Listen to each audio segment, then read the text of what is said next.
This story has to do with my role in my previous company before I came to Epiroc. We had just built a new building that we were moving into. A section of that building was a high bay storage racks, over 40 feet high at the top. And we began moving product in there as we got ready for production, and realized early on that we had a problem when one of the lift truck operators pushed the pallet through on the other side, and it fell close to 40 feet by the time it hit the ground. In that particular case, nobody was injured, fortunately, but we immediately recognized we had to make some safety changes.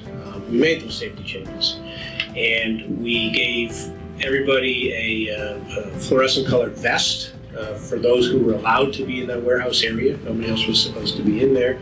And then we trained the operators whenever they were going over a 2-rack lift, they had to put cones on the other side to ensure nobody could walk in that area where they were pushing on, until we could get the appropriate safety mechanisms installed in the racks. So we had it pretty much locked down, and if everybody was following the process, it wouldn't have been an issue. One particular day, when I was sitting in my office, I got a call come in that said there was an emergency out on the floor. I went out to see what happened and saw 2 men lying on the floor in that high bay area, both who were seriously injured. And they had been injured for 2 reasons. One, they had walked into that high bay area as a shortcut, not following the safety procedures. So clearly they put themselves in the line of danger, line of fire. They weren't paying attention. Mine was not on task. Then on the other side, a lift truck operator was lifting at the very highest level, and he had not cordoned off the area on the other side. So he too was actually putting people in the line of fire. Clearly his mind was not on task as well. He could have seen those operators on the other side.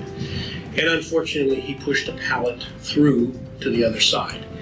The pallet was not banded and the boxes broke up, but nevertheless the boxes weighed 25 plus pounds each.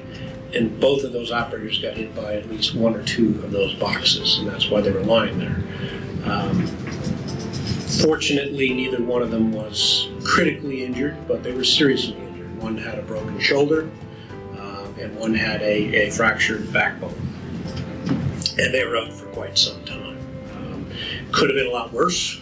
They could have been killed or seriously impaired for life had they not been lucky. In addition to that, the lift truck operator was so troubled by the accident that he was unable to drive a lift truck just mentally going forward.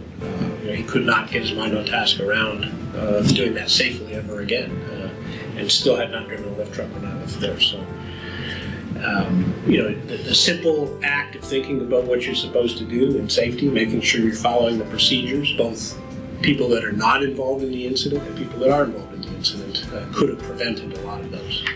So we were very fortunate.